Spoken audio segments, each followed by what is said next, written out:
Hello everyone, সবাই কেমন আছো? আশা করছি ভালোই আছো, আমিও ভালো আছি।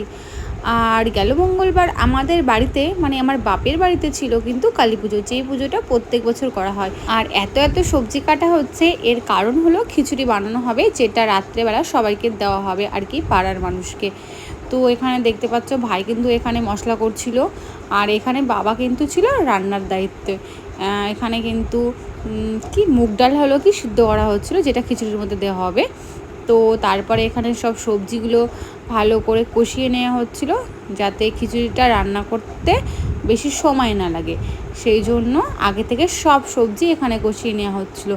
তো তোমরা দেখতে পাচ্ছ এখানে কত রকমের সবজি দেওয়া হয়েছে খিচুড়ির মধ্যে। তো যাই হোক, এটা কষাতে এখন অনেকটাই সময় লাগবে। এবার আমরা সবাই মিলে পুজোর দিকে যাব, কারণ পুজোর দিকে অনেক কাজ বাকি আছে।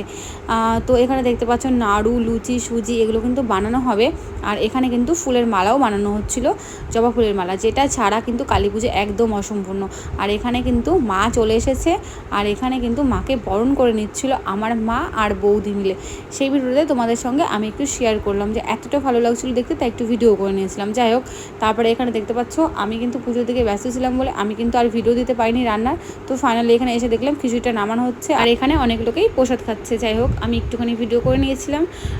তো পুজোর দিকে ব্যস্ত ছিলাম বলে আমি কিন্তু রান্নার ভিডিওটা পুরোটা দিতে পারিনি। যাই হোক, তারপরে এখানে কিন্তু পুজো শুরু হয়ে গেছে, আর আমরা কিন্তু উপোস ছিলাম অঞ্জলি দেবো বলে। যাই হোক, আমাদের বাড়ি যেই পুজোটা হয় এটা কিন্তু রাতের করা হয়। আমি অনেক জায়গায় দেখেছি যে কালী পুজো দিনের বেলাও করা হয়, কিন্তু আমাদের পুজোটা করা হয়েছিল রাত্রেবেলা 11টার পরে, আর শেষ হয়েছিল 2টো বেজে গেছিলো। তারপরে আমরা অঞ্জলি শেষ করে চরণামৃত খেয়ে উপোস ভেঙে যারা যারা আমরা উপোস ছিলাম তারা কিন্তু এখানে চলে এসেছি খিচুড়ি খাওয়ার জন্য।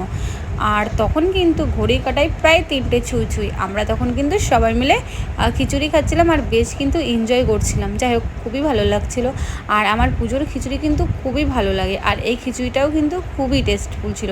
আমার মতন তোমরা কে কে পুজোর খিচুড়ি খেতে ভালোবাসো প্লিজ কমেন্ট করো। আর আমরা এখন খেতে থাকি, আর তোমরা ভিডিওটা দেখতে থাকো, আর দেখা হচ্ছে নেক্সট কোনো ব্লগে। টাটা।